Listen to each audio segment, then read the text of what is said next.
Hi, everyone. This is Jeff Clark of the Paydirt Prospector newsletter. I'm here in beautiful, sunny Vancouver at the Metals Investor Forum. And one of the companies I'm really excited about that I invited onto my panel here is Scorpio Gold, and here's CEO Zayn Kalyan. Zayn, thanks for joining me and coming to the Metals Investor Forum. Jeff, very happy to be here. Very excited. And it's been crowded, so it's pretty exciting. A lot of people are excited. That was a great show. I think the market and the environment are there's a lot of energy for sure. Yeah, absolutely. So a lot happening with your company this year. So I'm kind of excited about what's ahead. But before we talk about that, give us a little background on the people that are involved, because you've expanded the team.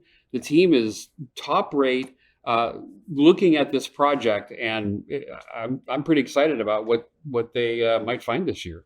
Yeah, so when we started, when I took over Scorpio in 2024, we brought in a fairly strong set of investors. It was obviously a very different market. It was a very different financing environment. But we were very fortunate to have the support of some really strong shareholders, people who've had a lot of success in this industry, been pillars of the industry for the past 30 years. But last year, we were very fortunate to continue to build that team out. I think we just continued to attract really great talent and really great attention. Leo Hathaway took notice of the assets pretty early in the year.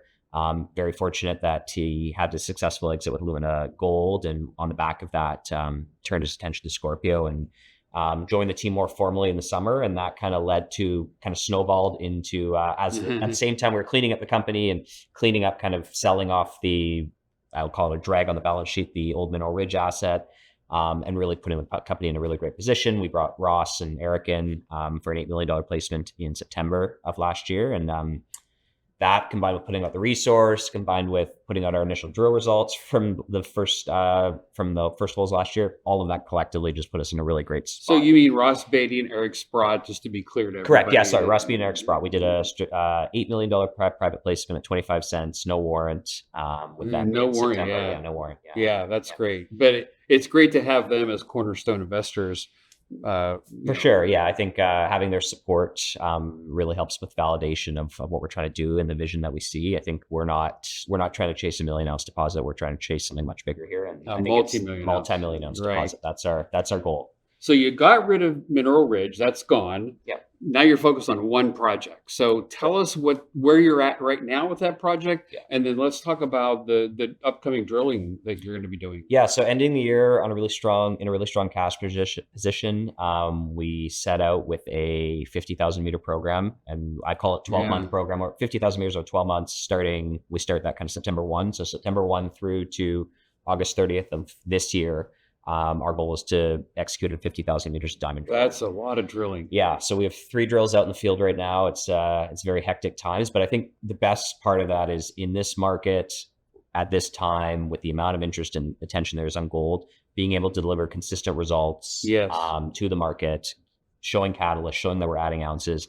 I heard somebody else on the panel actually was commenting at how they had a 100% success rate on drilling and really hitting gold in every hole. I think I have to validate this, but I believe we've only had 3 holes. I actually think we pretty much hit gold in all but 1 hole. And I think there's probably only 3 holes that we were fairly disappointed in.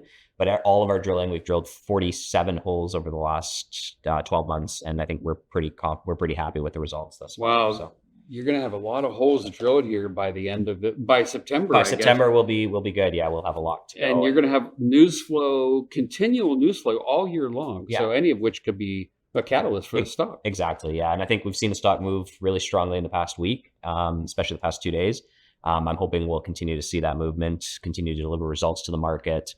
And I'm really hoping that in the next, call it 4 to 6 months, we'll be able to get maybe another 3 drills out there. So 6 drills. Oh, wow. And just be even more aggressive and go into next year, or go into towards the back half of this year and into next year with an even more ambitious target in terms of meterage. Now, you're going to do an updated resource estimate, right? Later this year? Is that based on this drilling or? Based on this drilling, yeah. So we're continually, we're about to actually kind of restart that process of looking at exactly how many ounces we've added with the drilling we've done. And we're going to continue to add to that and work towards putting out an updated resource towards the end of this year. And then I think on the back of that, we'll have a clear idea. Okay, with the drilling we're doing now, we'll have a clear idea. This is how much bigger this deposit can get. Mhm. This is how we can make it bigger. This is what the Right. drilling we need to do to expand it. These are the areas that we should focus on. This is the low hanging fruit. This is kind of maybe the Yeah. next stage exploration. And once we have that understanding, then we can say, okay, that we can attack that with more drills and be more Yeah. aggressive. But our goal is to drill this out. Like, we're going to work the project like we're going to build the mine.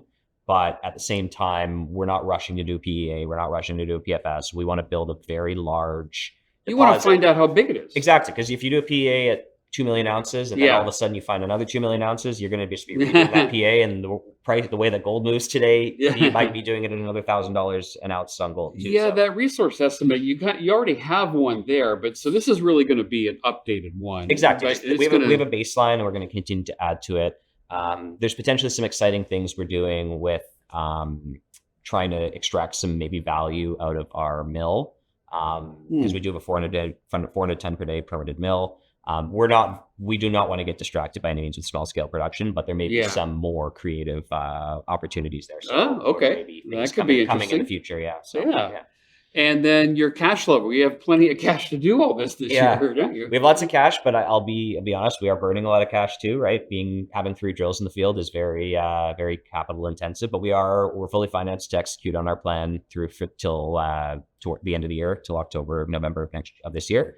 We probably will be raising more money as junior mining companies do, but I don't want to be doing it at these levels. I think it'll be a higher valuation. And in terms of catalyst, we also have our sights set on a potential US cross listing. Oh, so okay. NASDAQ cross listing, that's in the cards. On the NASDAQ. On the NASDAQ. So wow, using the MJDS option that's available to Canadian public companies. Okay. North of 100 million market cap. It's a very cost-effective way to get a U.S. listing and get U.S. liquidity. So I was going to say that would attract a lot more eyeballs to the story that maybe don't even know it yet. For sure, yeah. I think there's a lot of gold companies maybe in our kind of market cap, kind of stage of exploration that are limited to the Canadian market, limited to the OTC market in the U.S. But if there's very few of us in the U.S., and I think it's a pretty good value proposition in this market climate. So we're going to chase that, and I think it's in the works. And in the coming weeks and months, we should. Well, you've done a great job of really pushing this company forward. So congratulations to you for all that. So as we wrap it up, what has you most excited here about 2026? Is there anything you want investors to know? $4,900 plus gold is pretty exciting. Might hit 5,000 here. You never know. It could be right now, actually, right? But at the same time, I think the most exciting things are just being able to deliver catalyst to the market. So a lot of times junior mining companies, especially over the last 5-10 years, there's been lots of stagnation, and you have great projects that don't get any love, don't get any capital. Being able to put money in the ground and build these projects out. And it's just exciting times. I go down to site once a month, and it's very, very exciting just to kind of see all the action.